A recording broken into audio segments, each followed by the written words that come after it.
Baik, kita sambung ya kuliah pula.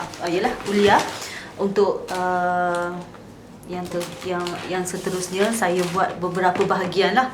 Beberapa bahagian supaya senang nak masuk dalam e-learning nanti. Saiznya tak besar kan. Tadi kita berhenti sampai teori kan, teori R+ dan juga adalah kejap ya.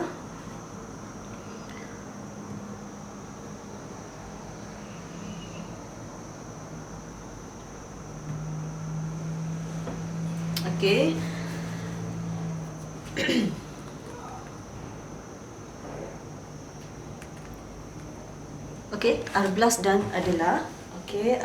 Teori ini teori yang kedua. Teori yang kedua, R+ dan adalah. Kedatangan Melayu, rujuk nota tu ya. Kedatangan Melayu ke Semenanjung Tanah Melayu adalah melalui barat daya Borneo. Adalah ni pula mengatakan Melayu itu datangnya daripada barat daya Borneo. Barat daya Borneo ataupun Pulau Borneo dekat Sabah. Di kawasan Sabah. Mungkin juga ada kebenarannya kan. Sebab kita lihat sekarang ni dekat Sabah banyak dialek kan. Banyak dialek dekat sana, suku kaum dekat sana. Dan ada bahasa-bahasa yang sama dengan bahasa Melayu standard kita. Perkataan-perkataan yang sama kan. Kemudian beliau kata lagi mereka dipercayai telah membentuk 3 kelompok. Tadi 2 kelompok kan, Proto dan juga Ditro. Kalau adalah ni 3 kelompok berpecah kepada kelompok kawasan lah. Kawasan yang pertama ialah barat daya. Barat daya pula. Di kawasan barat iaitu ke arah Sumatera Utara di Indonesia. Di Indonesia. Yang kedua ialah menghala ke Kepulauan Filipina, Taiwan dan juga Sulawesi, Kalimantan Timur. Masih lagi dalam lingkungan Asia. Asia. Kemudian yang ketiga ialah kawasan barat daya itu Sumatera Selatan dan juga Jawa Barat. Jadi ketiga-tiga kawasan ni kita nampak kawasan Indonesia lah. Tersebarnya penutur ataupun tersebarnya bahasa Austronesia itu bahasa Melayu itu sendirilah. 3 kawasan ini. Tadi 2 kelompok yang ni dia pecahkan ikut kawasan pula. Baik, teori yang ketiga. Yang ketiga ialah Crawford dan juga Marsden. Crawford dan Marsden, kejap ya.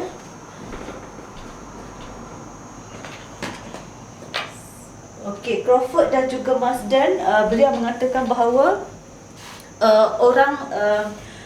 tempat asal orang Melayu ialah dari Sumatera dan Jawa. Masih lagi dalam lingkungan Indonesia lah. Masih lagi dalam lingkungan kelompok Indonesia. Marsden juga mendapati bahawa Melayu itu serupa dengan bahasa Polinesia. Tadi kalau anda rujuk susun galur tadi, mana dah maka kalau anda rujuk susun galur bahasa Melayu tadi, dekat atas tu ada Austris kan? Austris. Kemudian ada 3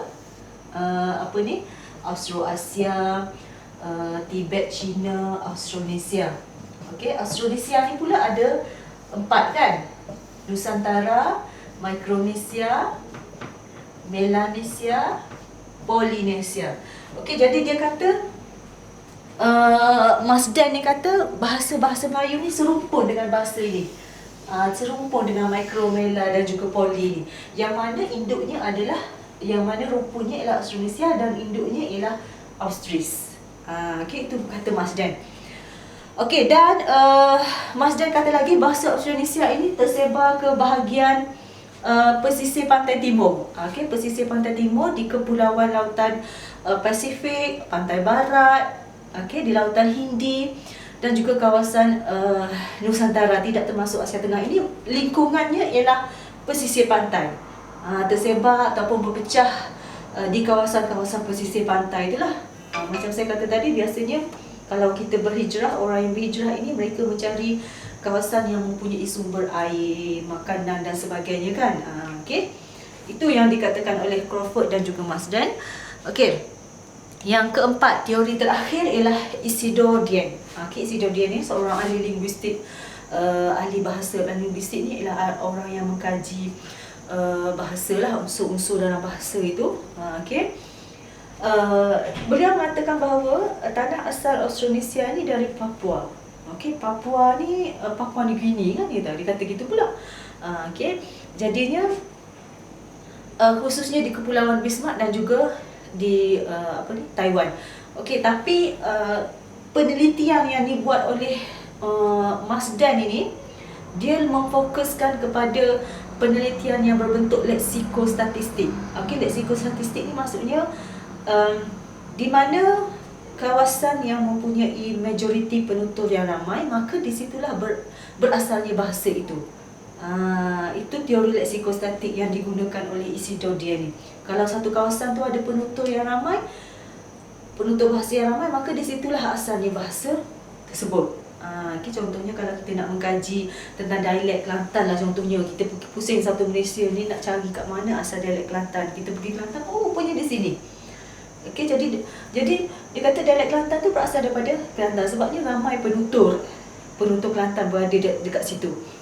Tapi bila pergi di sebelah Thailand, ada juga yang menuturkan dialek Kelantan. Mungkin ada bahasa dialek Kelantan, mungkin ada teori mengatakan dialek Kelantan berasal daripada selatan Thailand. Gitu tak? Itu maksudnya leksikostatik itu, di mana kawasan penutur yang ramai, di situlah berasalnya bahasa itu. Ini pendekatan yang digunakan oleh Mas Dan tu lah.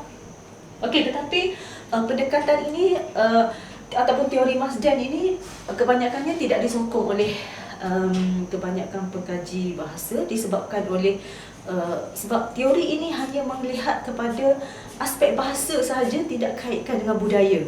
Walaupun dikatakan contohnya dialek Kelantan berasal dari Kelantan, adakah mereka berkongsi budaya yang sama? Okey, dia sebab itulah teori Mas Dan ini dibantah oleh ramai pengkaji bahasa sebab tak kaitkan dengan faktor budaya. Dia tak kaitkan, kadang-kadang walaupun penutur ramai tapi mereka budaya yang berbeza, kan? Okey, jadi di situlah kelemahan pada teori Isidore ni. Okey, jadi habis 4 teori. Okey, 4 teori untuk tanah asal orang orang Austronesia. Jadi secara kesimpulannya, slide seterusnya. Okey, secara kesimpulan dapat kita katakan daripada teori-teori yang saya bagi 4 tadi tu, okay, kita katakan bahawa bahasa Melayu ataupun bahasa Austronesia itu dalam tersebarnya bahasa itu ataupun asalnya bahasa itu adalah dalam radar Asia, daratan Asia lah, di kawasan Asia. Okay, di kawasan Asia. Di kawasan Asia tu pula ada banyak tempat. Ada pergi dekat Sumatera, ada Taiwan, ada Filipina, Borneo dan sebagainya. Jadi kita tak boleh nak statik kepada Borneo sahaja. Mungkin ada juga di kawasan macam tadilah, okay, Indonesia. Jadi itu yang dikatakan kita tak boleh nak meletakkan bahasa Melayu dari sini, bahasa Melayu dari sini, tidak.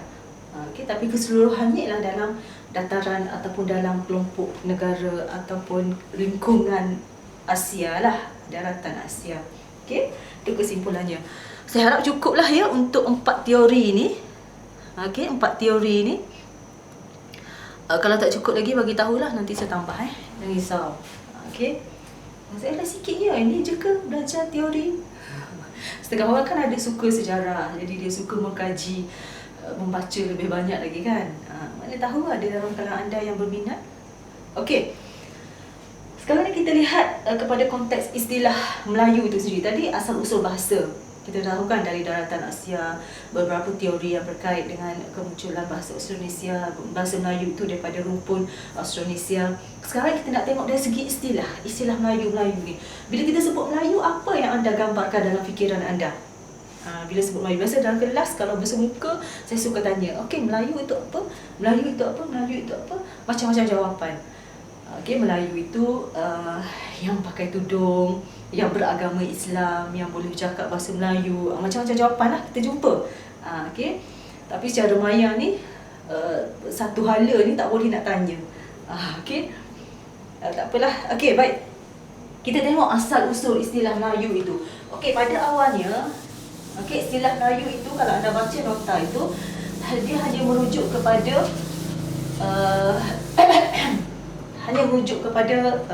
kerajaan kan. Okey, kerajaan Melayu. Sebab itu dulu zaman Melaka dulu kita sebut kerajaan Melayu Melaka kan. Sebab Melayu dulu dia hanya rujuk pada kerajaan. Kerajaan. Kemudian kerajaan, kemudian lepas kerajaan lepas kerajaan dia berkembang, istilah Melayu ini dikembangkan kepada nama bangsa.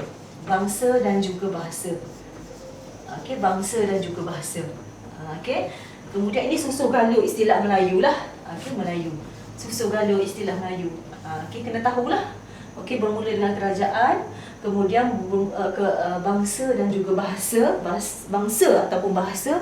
Kemudian yang ketiga, keturunan raja. Keturunan raja-raja Melayu. Ini istilah Melayu yang asal usulnya lah. Kemudian ini sejarahnya 3. Mula-mula merujuk pada kerajaan, bangsa, bahasa dan juga keturunan raja. Biasa dalam ujian pun ada ditanya ni, pada awal kemunculannya istilah Melayu dikaitkan dengan apa? Dengan isu-isu raja ke, dengan kerajaan ke, bangsa ke, bahasa ke. Dan sekarang ni dalam perlembagaan Malaysia, telah pun dimasukkan istilah Melayu tu, apa yang dimasukkan dengan istilah Melayu itu. Slide yang seterusnya tu anda boleh lihat ya. Tapi sebelum tu kita lihat pendapat daripada tokoh bahasa yang terkenal, iaitu Colin. Colin pernah mengatakan bahawa suku Tagalog yang dari Filipina tu, suku Tagalog itu ialah serupa dengan bahasa Melayu, bangsa Melayu. Sebabnya beliau melihat kepada persamaan warna kulit,